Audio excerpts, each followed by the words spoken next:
Hey guys, welcome you all to own YouTube channel banking insights Bengali. আমি সৌরভ এবং আজকের ভিডিওর মধ্যে আমরা আলোচনা করব এসবিআই এর যে নতুন ক্লারিক্যাল রিক্রুটমেন্টের নোটিফিকেশন বেরিয়ে গেছে, যেখানে 5200 খুবই কম ভ্যাকেন্সি আমরা দেখতে পাচ্ছি এবছর।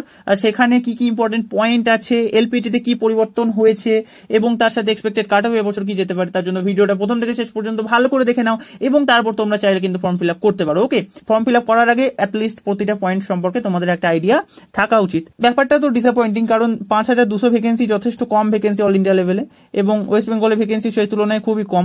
যেভাবে কথাবার্তা ভেসে আসছিল, এডুকেটার যারা অনেক ফেমাস এডুকেটার, যাদের অ্যাকচুয়ালি ব্যাংকিং ইন্টারনাল অনেক লিঙ্ক আছে, তারাও বলছিলেন যে ভ্যাকেন্সি বেশি আসবে। তাছাড়া যে আমাদের এসবিআই চেয়ারম্যান, তারও যে ইন্টারভিউ ভাইরাল হচ্ছিল, সেখান থেকেও এই জিনিসটা তো বোঝা যাচ্ছিল। তিনিই বলেছিলেন যে 13,000-এর কাছাকাছি এসবিআই এবছর ক্লারিক্যাল ভ্যাকেন্সি রিক্রুট করবে। এবং তার সাথে সাথে তো পার্লামেন্টে দুদিন আগে কি স্পিচ ভাইরাল হলো তোমরা তো দেখলে, সেখানে ওরা প্রায় 50,000-এর কাছাকাছি কিন্তু গভর্নমেন্ট ব্যাংকে নিয়োগের কথা বলছিল। তো জানি না এই সংখ্যাটা ওরা কিভাবে রিচ করবে, কিন্তু যাই হোক, এবার স্টেট ব্যাংকে প্রেডিক্ট করাটা একটু মুশকিল। তো একদিক ভালো যে ডেটের মধ্যে আমরা নোটিফিকেশনকে এক্সপেক্ট করছিলাম, সেই পার্টিকুলার ডেটের মধ্যে কিন্তু নোটিফিকেশন এসে গেছে, তাই তো? তো দেখো, ইম্পর্টেন্ট পয়েন্টগুলো আমরা আলোচনা করি, তারপর এলপিটি এবং এক্সপেক্টেড কাট অফ নিয়ে আমরা আলোচনা করব। 6th of August থেকে শুরু, আজকে থেকেই শুরু হয়ে গেছে তোমাদের ফর্ম ফিল আপ, এবং সেটা 20 দিন চলবে। 26th of August পর্যন্ত কিন্তু ফর্ম ফিল আপ চলবে। 4 থেকে 5 দিন তোমরা ওয়েট করবে, তারপর তোমরা কিন্তু ফর্ম অবশ্যই ফিল আপ করে নেবে, ঠিক আছে? প্রিলিমস দেখো, প্রিলিমস হবে হচ্ছে সেপ্টেম্বর মাসে এবং মেন্স হবে নভেম্বর মাসে, এবং ডেটগুলো তো তোমাদের আমি আগেই বলেছিলাম, সেই ডেটই এখনো এক্সপেক্ট করা যাচ্ছে যে ওই পার্টিকুলার ডেটগুলোতেই হবে। 21st এবং 27th আর 28th অফ সেপ্টেম্বরে কিন্তু তোমাদের প্রিলিমস তোমরা দেখতে পাবে।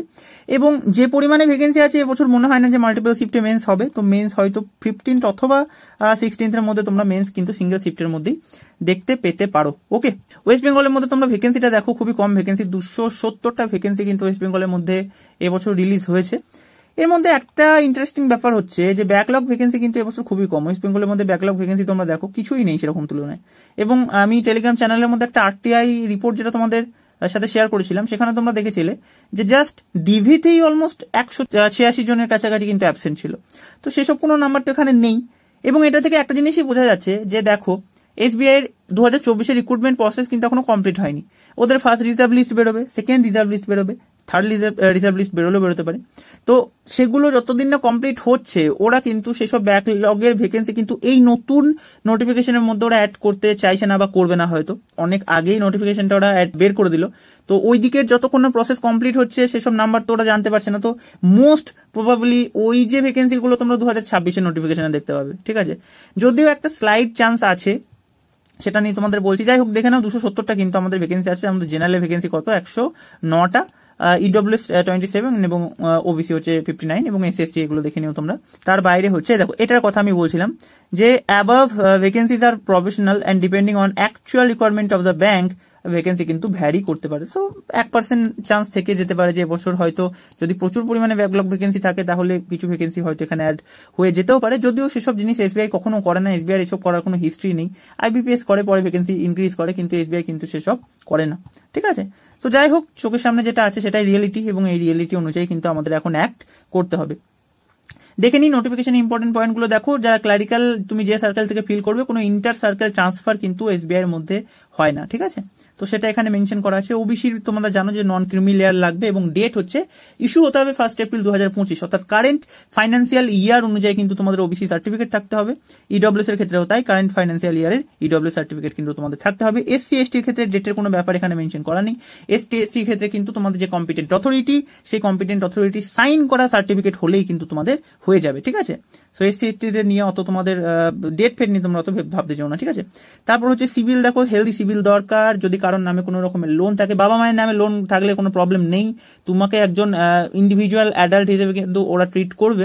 এবং তোমার নামে যদি কোনো লোন থাকে, তাহলে জয়নিং এর আগে পর্যন্ত তোমরা সেই লোন মিটিয়ে দেবে, এবং একটা এনওসি কিন্তু তোমরা সেই পার্টিকুলার লেন্ডারের কাছে থেকে নিয়ে নেবে। সেটা তোমরা প্রেজেন্ট করলেই তোমাদেরকে কোনো প্রবলেম হবে না, তোমাদের ডকুমেন্টস ভেরিফিকেশন ইজিলি কমপ্লিট হয়ে যাবে। এজ ক্রাইটেরিয়া দেখে নাও যে 1 এপ্রিল 2025 অনুযায়ী ওরা এজ ক্যালকুলেট করছে।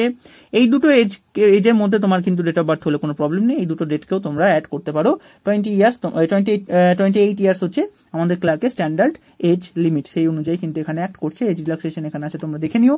এরপর হচ্ছে যে এডুকেশনাল কোয়ালিফিকেশন, দেখো তোমরা অনেকজন জিজ্ঞেস করছো ডিপ্লোমা ওসব নয়, গ্র্যাজুয়েশন মানে গ্র্যাজুয়েশন, ঠিক আছে, গ্র্যাজুয়েশন অ্যান্ড তার ইকুইভ্যালেন্ট। গ্র্যাজুয়েশন আমরা কোনটাকে বলি, 3 বছরের ডিগ্রি হলে সেটাকে গ্র্যাজুয়েশন বলি, এবং তার থেকে যদি বেশি হয় তাতে প্রবলেম নেই। কিন্তু 2 বছরের ডিগ্রি নিয়ে, ডিপ্লোমা নিয়ে তোমরা কিন্তু এইসব পরীক্ষায় বসতে পারবে না, বুঝতে পারছো, মানে সেটা যদি তোমাদের প্রাইমারি ডিগ্রি হয়। তো এটা হয়ে গেল তোমার গ্র্যাজুয়েশন, এবং তার কোনো ইকুইভ্যালেন্ট একটা ডিগ্রি কিন্তু তোমার লাগবে রেকগনাইজড ইউনিভার্সিটি থেকে, ঠিক আছে। আর যে একাডেমিক ডেট ওরা এবছর দিয়েছে সেটা হচ্ছে 21 ডিসেম্বর 2025। এই ডেট বা এই ডেটের আগের যে তোমার ডেট সেটা কিন্তু তোমার ফাইনাল মার্কশিটের মধ্যে মেনশন থাকতে হবে, ঠিক আছে। তো তোমাদের এডুকেশনের এটাই ছিল ব্যাপার। এবং এরপর হচ্ছে important point, LPT, right. LPT কিন্তু এসবিআই এর ক্ষেত্রে প্রচন্ড টাফ হয়ে গেছে। প্রচন্ড টাফ বলতে মানে তুমি যে ভাষা জানো না সেই পার্টিকুলার ল্যাঙ্গুয়েজে তুমি যদি ফর্ম ফিল আপ করো তাহলে তোমাকে প্রবলেমে পড়তে হতে পারে। সো যদি তুমি অন্য কোনো স্টেট থেকে অ্যাপ্লাই করেও থাকো তাও তোমরা ট্রাই করবে যে সেই পার্টিকুলার স্টেটের যে লোকাল ল্যাঙ্গুয়েজ সেটা যেন তোমাদের খুব ভালোভাবে জানা থাকে, অথবা তোমার যে 10th অথবা 12th সার্টিফিকেট আছে সেখানে যেন তোমাদের সেই পার্টিকুলার সাবজেক্টের নাম মেনশন করা থাকে। যেমন যদি তুমি আসাম থেকে ফর্ম ফিল আপ করো তাহলে আসামে জানো যে ওখানে লোকাল ল্যাঙ্গুয়েজ হিসেবে বাংলাকে ওরা কিন্তু তোমার এলিজিবল, বাংলা যদি তোমার থাকে তাহলে এলিজিবল তুমি। তো তোমরা যারা WBBSC বোর্ড থেকে বা WBCHSC বোর্ড থেকে পড়াশোনা করেছো তাদের তো 10th 12th বাংলা আছে, তো সেক্ষেত্রে হয়তো তোমাকে এলপিটি দিতে হবে না। কিন্তু ধরো তুমি যদি কোনো একটা হিন্দি ভাষী স্টেট থেকে অ্যাপ্লাই করেছো কিন্তু তুমি হিন্দি খুব ভালোভাবে জানো না, হয়তো বলতে পারো কিন্তু লিখতে বা পড়তে পারো না, সেক্ষেত্রে এই পরীক্ষাটা পাস করা তোমাদের ক্ষেত্রে কিন্তু একটু কঠিন হয়ে যাবে। পরীক্ষাটার প্যাটার্ন কি দিয়েছে না, নন ভার্বাল যে পোর্শনটা আছে সেখানে দেখো অবজেক্টিভ, মানে এখানে হয়তো ট্রু ফলস বা এমসিকিউ টাইপের কোশ্চেন তোমাকে দেবে। সেখানে 3টে প্যাসেজ থেকে 15টা কোশ্চেন কিন্তু ওরা জিজ্ঞেস করবে, যার ম্যাক্সিমাম নাম্বার কত না 15 নাম্বার, মানে পার কোশ্চেন 1 নাম্বার করে। এবং সাবজেক্টিভ মানে কি, মানে হয়তো তোমাকে নিজে থেকে কিছু লিখতে হবে, হয়তো তোমাকে কিছু প্যারাগ্রাফ লিখতে দিতে পারে বা কিছু, সেখানেও 3টে প্যাসেজ থেকে কিন্তু টোটাল 15টা কোশ্চেন 15 নাম্বারের ক্ষেত্রে কিন্তু জিজ্ঞেস করা হবে, ঠিক আছে। এবং ভার্বাল টেস্টের ক্ষেত্রে হয়তো তোমাকে কোনো একটা প্যাসেজ দেবে যেটাকে তোমাকে পড়ে শোনাতে হবে, ঠিক আছে, সেখানেও কিন্তু 20 নাম্বার এখানে আছে। তো টোটাল 50 নাম্বারের কিন্তু এলপিটি তোমার এখানে হচ্ছে, এবং এটা কোয়ালিফাইং ইন নেচারের কোনো নাম্বার কোথাও অ্যাড হবে না, কারণ সেটা আমি কোথাও নোটিফিকেশনে তো দেখলাম না। যাই হোক, এটা কোয়ালিফাইং ইন নেচার। কিন্তু একটা জিনিস তোমরা বুঝতে পারছো যে ল্যাঙ্গুয়েজের উপর যদি তোমার সেরকম গ্রিপ না থাকে তাহলে কিন্তু এলপিটিতে তোমরা গিয়ে ফেঁসে যাবে, বুঝতে পারলে। তো একমাত্র সেই ল্যাঙ্গুয়েজটা তুমি খুব ভালোভাবে জানো, যেমন ধরো ওয়েস্ট বেঙ্গল অনেকজন এমন আছে যারা হিন্দি বলতে পারে, পড়তে পারে, বুঝতে পারে, তো তারা যদি অ্যাপ্লাই করেও দেয় তারা এলপিটি ইজিলি পাস করে যাবে। কিন্তু যদি তুমি সেই পার্টিকুলার ল্যাঙ্গুয়েজ সম্পর্কে তোমার আইডিয়া না থাকে তাহলে বাইরের স্টেট থেকে ফর্ম ফিল আপ করো না, বুঝতে পারলে। যে স্টেটের তোমার লোকাল ল্যাঙ্গুয়েজ সম্পর্কে তোমার আইডিয়া আছে বা 10th 12th তুমি পড়াশোনা করেছো সেই পার্টিকুলার স্টেট থেকে তুমি ফর্ম ফিল আপ করবে, দ্যাটস আপ টু ইউ, ঠিক আছে। এরপর হচ্ছে দেখো প্রিলিমসের এটা হচ্ছে এক্সাম প্যাটার্ন, কিছু চেঞ্জ হয়নি। প্রিলিমসের এক্সাম প্যাটার্ন যেমন টিপিক্যাল ব্যাংক প্রিলিমস হয় ক্লার্কের, সেই পার্টিকুলার প্যাটার্নই হচ্ছে। ইংলিশের ক্ষেত্রে দেখো 30টা কোশ্চেন 30 নাম্বার 20 মিনিট, ম্যাথসের ক্ষেত্রে 35টা কোশ্চেন 35 নাম্বার 20 মিনিট, এবং রিজনিং এর ক্ষেত্রেও কিন্তু 35টা কোশ্চেন 35 নাম্বার 20 মিনিট, টোটাল 1 ঘন্টা। 100টা কোশ্চেন 100 নাম্বারের জন্য কিন্তু তোমাদের জিজ্ঞেস করা হবে। কোনো সেকশনাল মার্কিং এখানে নেই যেটা এসবিআই করে থাকে, এবং 1/4 নেগেটিভ মার্কিং কিন্তু প্রিলিমস হচ্ছে qualifying in nature. Prelims qualify করলে তোমরা মেন্স দেবে, মেন্সের উপর বেসিস করে তোমার মেরিট তৈরি হবে। মেন্সের প্যাটার্নও কিন্তু আগের বছর থেকে কিছু চেঞ্জ হয়নি। দেখো তোমার জিএতে কি আছে না, 50টা কোশ্চেন 50 নাম্বারের জন্য 35 মিনিট তুমি টাইম পাচ্ছ। ইংলিশের ক্ষেত্রে দেখো 40টা কোশ্চেন 40 নাম্বারের জন্য 35 মিনিট টাইম তুমি পাচ্ছ। কোয়ান্টের ক্ষেত্রে 50টা কোশ্চেন 50 মার্কসের জন্য সেখানে তুমি 45 মিনিট টাইম পাচ্ছ, এবং রিজনিং এর ক্ষেত্রে 50টা কোশ্চেন 60 মার্কস হয়ে যাচ্ছে, এবং 45 মিনিট টাইম তুমি পাচ্ছ, ঠিক আছে। তো আগের বছরের মতো সেম প্যাটার্ন আছে, 190টা কোশ্চেন 200 নম্বরে পরীক্ষা হবে, 2 ঘন্টা 40 মিনিট তোমার টোটাল টাইম থাকছে। মিনিমাম কোয়ালিফাইং মার্কস, দেখো মিনিমাম কোয়ালিফাইং মার্কস কিছু চেঞ্জ হবে না, ঠিক আছে। আগের বছর যখন মিনিমাম কোয়ালিফাইং মার্কসের কোনো চেঞ্জ হয়নি, এবছর হওয়ার কোনো প্রশ্নই ওঠে না, ঠিক আছে। সো ইউআর এবং যারা ধরো তোমার ইডব্লিউএস ক্যান্ডিডেট আছো তাদের কিন্তু মিনিমাম কোয়ালিফাইং মার্কস কিন্তু 70 থাকবে, ঠিক আছে, সেটা নিয়ে কোনো চেঞ্জেস হবে না, ঠিক আছে। এবং যারা আদার্স ক্যাটাগরিতে আছো SC ST OBC তাদের কিন্তু 60 মার্কসের মিনিমাম কোয়ালিফাইং মার্কস তোমার থাকবে। এক্স সার্ভিসম্যান যারাই আছো সবার কিন্তু এটা 60, মানে আনরিজার্ভ ক্যাটাগরি এবং ইডব্লিউএস ক্যাটাগরি শুধু 70, বাকি সবার কিন্তু 60 মার্কস, এটা হচ্ছে মিনিমাম কোয়ালিফাইং মার্কস, চেঞ্জ হবে না। আগের বছর দেখো, আগের বছর কত ভ্যাকেন্সি এমন গেছে যেগুলো তোমার রিপোর্ট হয়নি বা ব্যাকলগ চলে গেছে, তার সত্ত্বেও কিন্তু ওরা মিনিমাম কোয়ালিফাইং মার্কসে কোনো কম্প্রোমাইজ করেনি। সো এই বছর এত কম ভ্যাকেন্সি, এবছর তো কমার নেওয়ার কোনো প্রশ্ন ওঠেই না, ঠিক আছে। সো এগুলোই থাকবে মিনিমাম কোয়ালিফাইং মার্কস।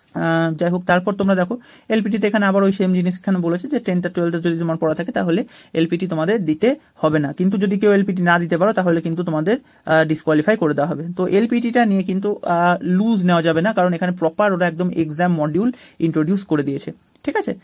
তারপর হচ্ছে যে এখানে এটাই বলছে যে প্রিলিমসটা হচ্ছে জাস্ট কোয়ালিফাইং ইন নেচার এবং মেন্সের ভিত্তিতে তোমাদের কাট অফ তৈরি হবে। 50%-এর একটা তোমার টোটাল ভ্যাকেন্সি 50%-এর একটা ওয়েট লিস্ট মেনটেন করা হবে। প্রিলিমস হচ্ছে সেপ্টেম্বরে হবে, সেসব জিনিস এখানে বলেছে, এগুলো প্রথমে তোমাদের অলরেডি আমি আলোচনা করে দিয়েছি। এটা হচ্ছে স্যালারি 24,050, যেটা হচ্ছে তোমার বেসিক পে, দুটো এডিশনাল ইনক্রিমেন্ট দিয়ে তোমার বেসিক পে স্টার্ট হচ্ছে 26,730 টাকা থেকে 46,000 টাকার কাছাকাছি তোমার স্যালারি থাকছে। এটা হচ্ছে এসবিআই স্যালারি স্লিপ অলরেডি চ্যানেলের মধ্যে দেখবে আছে, কয়েকদিন পুরনো, তোমাদের নতুন স্যালারি স্লিপ আমি একটা চ্যানেলের মধ্যে আপলোড করে দেবো, ঠিক আছে। এটা হচ্ছে ফর্মের ফিস আইপিএস থেকে 100 টাকা কম, জেনারেল ওবিসি আর ইডব্লিউএস এর ক্ষেত্রে 750 টাকা এবং আদার ক্যাটাগরি কিন্তু কোনো রকমের ফিস লাগে না। এটা হচ্ছে হ্যান্ড রিটেন ডিক্লারেশন, এসবিআই এর ক্ষেত্রে ডেট অফ বার্থটা মেনশন করতে হয়, তো সেক্ষেত্রে তোমরা এই ভুলটা করো না। বাকি তো দেখো সেরকম ইম্পর্টেন্ট তো আর কিছু এখানে নেই, যদি কিছু জিজ্ঞেস করার থাকে সেগুলো তোমরা অবশ্যই কমেন্ট সেকশনে কিন্তু জিজ্ঞেস করে নেবে। তারপর দেখে নিই আর কিছু বাদ গেল কিনা। সার্টিফিকেটের ডেটগুলো দেখে নেবে, কারেন্ট ফাইন্যান্সিয়াল ইয়ার, ওবিসি আর এসসি এসটি, তোমার ওবিসি আর ইডব্লিউএস এর ক্ষেত্রে কারেন্ট ফাইন্যান্সিয়াল ইয়ার, এবং এসসি এসটি ক্যান্ডিডেটের ক্ষেত্রে কিন্তু যারা কম্পিটেন্ট অথরিটি তাদের সাইন সার্টিফিকেট হলেই তোমাদের কাজ হয়ে যাবে, ঠিক আছে। সো এটা ছিল তোমাদের কি না এসবিআই এর এবছর যে ক্লারিক্যাল রিক্রুটমেন্ট তার টোটাল নোটিফিকেশন অ্যানালাইসিস এবং এক্সপেক্টেড কাট অফ আমি তোমাদের বলে দিচ্ছি। এবছর কাট অফ যাবে হচ্ছে 85 ±3। এবার এখানে +3 হওয়াটা একটুখানি চাপ আছে, +3 হয়তো হবে না, -3 মানে তুমি 82 থেকে 85 পর্যন্ত রেঞ্জ তুমি ধরতে পারো, যেটা মানে যেটা আমার মনে হচ্ছে বসে যেতে পারে, ঠিক আছে। এটা একটা প্রপার অ্যানালাইসিস তোমাদের আমি বলে দেবো পরের দিন। প্রপার যে ভ্যাকেন্সি ট্রেন্ড মানে প্রতি বছরের ভ্যাকেন্সি এবং সেই অনুযায়ী কাট অফ দেখে তোমাদের একটা কাট অফ আমি আইবিপিএস ক্লার্ক এবং এসবিআই ক্লার্ক দুটো নিয়ে কিন্তু আমি বলে দেবো, ঠিক আছে। তো সেই নিয়ে চিন্তা করো না, নেক্সট ভিডিওটা সেই নিয়েই হবে। এবং তোমাদের আমি আরেকটা কথা বলি, অনেকে ভিডিও দেখছো চ্যানেলটাকে সাবস্ক্রাইব করছো না, চ্যানেলটা সাবস্ক্রাইব করে দাও। 2000-এর কাছাকাছি যখন সাবস্ক্রাইবার হয়ে যাবে আমি তোমাদের জন্য ওয়েস্ট বেঙ্গল ওরিয়েন্টেড একটা টেলিগ্রামের মধ্যে ডিসকাশন গ্রুপ খুলে দেবো, ঠিক আছে। তোমাদের প্রত্যেকের প্রচুর হেল্প হবে ওটা থেকে। সো চ্যানেলটা সাবস্ক্রাইব করে রাখো, তোমাদেরই প্রচুর হেল্প হবে যারা ব্যাংকিং অ্যাসপাইরেন্ট আছো। আজকের জন্য এতটাই, দেখা হচ্ছে পরের ভিডিওতে। Bye for today.